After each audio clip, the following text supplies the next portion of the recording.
الو خبرت بريدو هذا نوع شنو سياسة تمام أبي يوتين رجع كشي ورينا ورينا شيء تبغى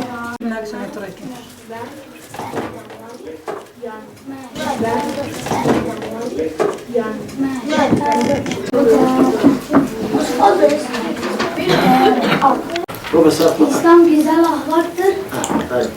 Ana elimiz Kur'an-ı Kerim'i öğrenen ve öğretenimizdir.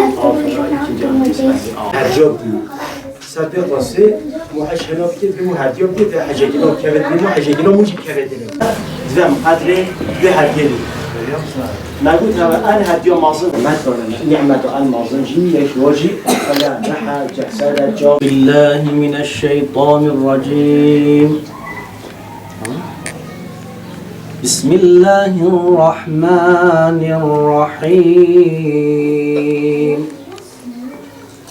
لو أنزلنا هذا القرآن على جبل لرأيته خاشعا متصدعا من خشية الله بسم الله الرحمن الرحيم إن الله وملائكته يصلون على النبي يا أيها الذين آمنوا صلوا عليه وسلموا تسليما حمد به حد خدای عالمین و خدای دای مدینه مبین در جهان دا ابنی دا گرنگازی بگ و گودن مرحبا مرحبا ای سر فرقان مرحبا مرحبا ای درد درمان مرحبا مرحبا ای کانی عرفان مرحبا مرحبا ای شمس مرحبا ای بلبل باغ وصال مرحبا ای آشنای ذوالجلال kül olurum savrulurum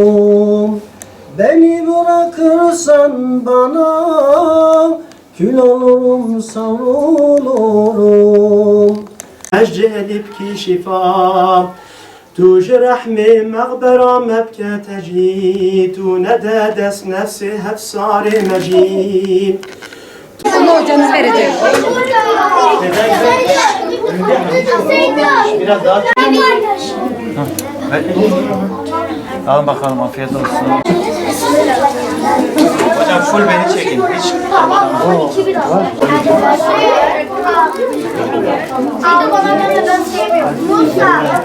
Cizre'liyim. 8 senedir bireysel yardımlarla uğraşıyorum. Önceliğim çocuklar, ihtiyaç sahipleri, yetimler. Elimin ulaştığı, sesimin ulaştığı her yere gitmeye çalışıyorum. Bugün Mevlid-i Nebi kutlamayı istedik ve Kırmızı Medrese'yi seçtik. Buradaki eğitim gören öğrencilerin yanına geldik.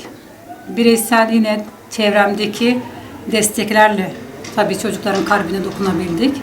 Çok güzel bir faaliyet geçirdik. Çok güzel oldu.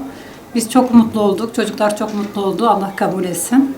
Destek olanlardan da, destek verenlerden de Allah razı olsun. Peygamber Efendimiz'i tanımaları, bilmeleri. Zaten buradaki özellikle zaten çocuklar çok seviyor, biliyor.